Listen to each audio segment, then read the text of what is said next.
नमस्कार, ये आकाशवाणी है। अभी आप अनुज कुमार शर्मा से समाचार सुनेंगे।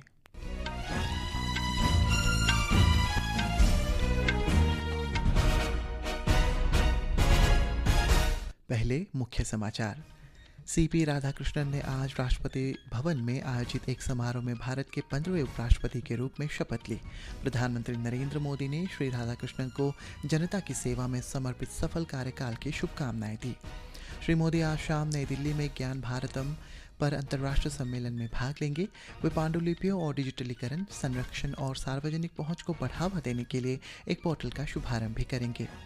नेपाल में अंतरिम सरकार ने नए प्रधानमंत्री के नाम को लेकर गतिरोध जारी।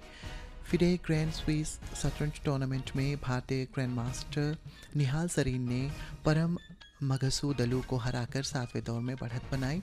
और दुबई में एशिया कप क्रिकेट में आज शाम पाकिस्तान का सामना ओमान से होगा। अब समाचार विस्तार से।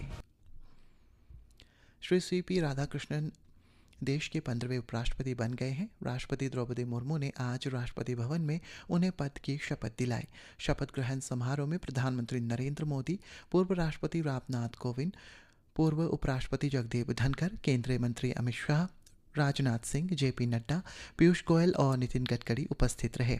शपथ ग्रहण के बाद उपराष्ट्रपति सीपी राधाकृष्णन ने राजघाट पर महात्मा गांधी को पुष्पांजलि अर्पित की। उन्होंने सदैव अटल में पूर्व प्रधानमंत्री अटल बिहारी वाजपेयी को भी श्रद्धांजलि दी। श्री सीपी राधाकृष्णन ने इस महीने की 9 तारीख को हुए उपराष्ट्रपति चुनाव में जीत हासिल की थी। एक रिपोर्ट। 4 मई 1957 को तमिलनाडु के तिरुपुर में जन्मे श्री राधाकृष्णन ने बिजनेस एडमिनिस्ट्रेशन में स्नातक की डिग्री हासिल की है। आरएसएस स्वयंसेवक के रूप में शुरुआत करते हुए वे 1974 में भारतीय जनसंघ की राज्य कार्यकारी समिति के सदस्य बने। श्री राधाकृष्णन 1998 और 1999 में कोयम्बतूर से 2 बार लोकसभा के लिए चुने गए। संसद में अपने कार्यकाल के दौरान उन्होंने वस्त्र के लिए संसदीय स्थायी समिति के अध्यक्ष के रूप में कार्य किया। 2004 से 2007 के बीच श्री राधाकृष्णन ने तमिलनाडु में भाजपा के प्रदेश अध्यक्ष के रूप में कार्य किया। 2016 से 2020 तक उन्होंने कोच्चि के कोयर बोर्ड के अध्यक्ष के रूप में कार्य किया। फरवरी 2023 में श्री राधाकृष्णन को झारखंड का राज्यपाल नियुक्त किया गया। उन्होंने तेलंगाना के राज्यपाल और पुडुचेरी के उपराज्यपाल के रूप में भी कार्य किया है। भारत के उपराष्ट्रपति चुने जाने से पहले श्री राधाकृष्णन महाराष्ट्र के राज्यपाल के रूप में कार्यरत थे। अनुपम मिश्र, आकाशवाणी समाचार, दिल्ली। प्रधानमंत्री नरेंद्र मोदी ने सीपी राधाकृष्णन को जनता की सेवा समर्पित सफल कार्यकाल के लिए शुभकामनाएं दी है। सोशल मीडिया पोस्ट में श्री मोदी ने कहा है कि श्री राधाकृष्णन समर्पित लोक सेवक हैं और उन्होंने पूरा जीवन राष्ट्र निर्माण, सामाजिक कार्य और लोकतंत्र को मजबूत करने में समर्पित किया। प्रधानमंत्री नरेंद्र मोदी आज शाम नई दिल्ली में ज्ञान भारतम अंतर्राष्ट्रीय सम्मेलन में भाग लेंगे। वे पांडुलिपियों और डिजिटलीकरण, संरक्षण और सार्वजनिक पहुंच में तेजी लाने के लिए एक समर्पित डिजिटल प्लेटफॉर्म ज्ञान भारतम पोर्टल का शुभारंभ भी करेंगे। प्रधानमंत्री इस अवसर पर उपस्थित जनसमूह को संबोधित करेंगे। एक रिपोर्ट। कल शुरू हुए इस 3 दिवसीय सम्मेलन का विषय है पांडुलिपि विरासत के माध्यम से भारत की ज्ञान विरासत को पुनः प्राप्त करना। इस सम्मेलन में भारत की अद्वितीय पांडुलिपि संपदा को पुनर्जीवित करने और इसे वैश्विक ज्ञान संवाद के केंद्र में रखने के उपायों पर विचार विमर्श करने के लिए प्रमुख विद्वान, संरक्षणवादी, प्रौद्योगिकीविद और नीति विशेषज्ञ एक साथ आए हैं। इसमें दुर्लभ पांडुलिपियों की एक प्रदर्शनी और पांडुलिपि संरक्षण, डिजिटलीकरण तकनीक, मेटा डेटा मानक और प्राचीन लिपियों के अर्थ निर्धारण जैसे महत्वपूर्ण क्षेत्रों पर विद्वानों की प्रस्तुतियां भी शामिल हैं। अनुपम की रिपोर्ट के साथ समाचार कक्ष से शक्ति सिंह। नेपाल में अंतरिम सरकार के प्रधानमंत्री की नियुक्ति के लिए युवा प्रतिनिधियों ने नेपाल की सेना के प्रमुख आशिक राज सिगडेल और नेपाल के राष्ट्रपति रामचंद्र पौडेल के बीच बातचीत कल भी जारी रही। कल रात राष्ट्रपति रामचंद्र पौडेल और नेपाल में प्रतिनिधि सभा के अध्यक्ष देवराज घिर्मे ने भी मुलाकात की और मौजूदा स्थिति में संवैधानिक दायरे में समाधान खोजने पर बल दिया। बातचीत में संसद भंग करने या न करने पर आम सहमति नहीं बन सकी। कर्फ्यू आज शाम 5 बजे से शाम 7 बजे तक जारी रहेगा। जेन ज़ी के प्रदर्शन के 5वें दिन आज सुबह 9 बजे से 11 बजे तक आवश्यक सुविधाएं उपलब्ध कराने के उद्देश्य से कर्फ्यू में ढील दी गई थी। काठमांडू वैली में शनिवार की सुबह 6 बजे तक कर्फ्यू रहेगा। अभी तक अंतरिम सरकार की अगुवाई के लिए किसी का नाम सामने नहीं आया है। राष्ट्रपति रामचंद्र पौडेल, नेपाली सेना, जेन ज़ी प्रतिनिधियों और संवैधानिक विद्वानों के बीच वार्ता चालू है। आज से काठमांडू स्थित न्यू बस पार्क से फंसे हुए यात्री अपने गंतव्य स्थानों तक जा सकते हैं। वहीं नेपाल इंश्योरेंस अथॉरिटी ने सभी इंश्योरेंस कंपनीज को निर्देश दिया है कि 8 सितंबर के बाद हुई दुर्घटनाओं में आ रहे इंश्योरेंस क्लेम्स को आसानी से निपटाएं। श्वेता सिंह, आकाशवाणी समाचार, काठमांडू। केंद्रीय कोयला और खान मंत्री जी किशन रेड्डी ने कहा है कि सरकार देश के सभी 140 करोड़ नागरिकों को साथ लेकर पूर्ण प्रतिबद्धता के साथ आगे बढ़ रही है।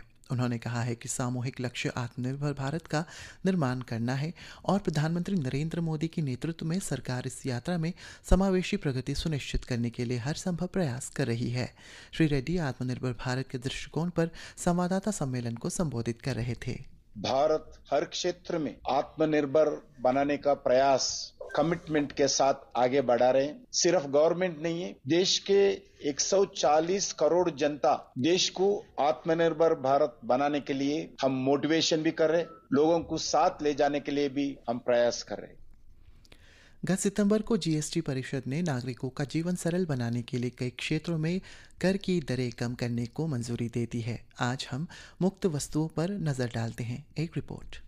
जीएसटी सुधारों के अंतर्गत सरकार ने कई आवश्यक वस्तुओं को कर मुक्त कर आम आदमी पर पड़ने वाले जीएसटी के बोझ को कम करने के लिए एक महत्वपूर्ण कदम उठाया है। नए कर ढांचे के तहत रोजमर्रा इस्तेमाल की जाने वाली वस्तुएं जैसे अल्ट्रा हाई टेम्परेचर दूध, बिना ब्रांड वाले चावल, गेहूं और दालों को जीएसटी से मुक्त कर दिया गया है। इसके अलावा सभी प्रकार के ब्रेड को भी नील जीएसटी स्लैब में रखा गया है, जिससे वह लोगों के लिए और भी अधिक किफायती हो गई हैं। लोगों पर कर के बोझ को कम करने और प्रीमियम को अधिक किफायती बनाने के लिए नए ढांचे के तहत जीवन और स्वास्थ्य बीमा प्रीमियम को भी टैक्स से मुक्त किया गया है। यह निर्णय लोगों को स्वास्थ्य बीमा को व्यापक रूप से अपनाने के लिए प्रोत्साहित करेगा। देश भर के लोगों द्वारा भी सरकार के इस निर्णय का स्वागत किया जा रहा है। मीडिया से बातचीत में एक आम नागरिक निमिष जैन ने कहा कि सरकार ने त्योहारों के सीजन से पहले टैक्स घटाकर लोगों को एक बड़ा तोहफा दिया है। नए जीएसटी दरें इस महीने की 22 तारीख से लागू होंगी। सकलैन अख्तर, आकाशवाणी समाचार, दिल्ली।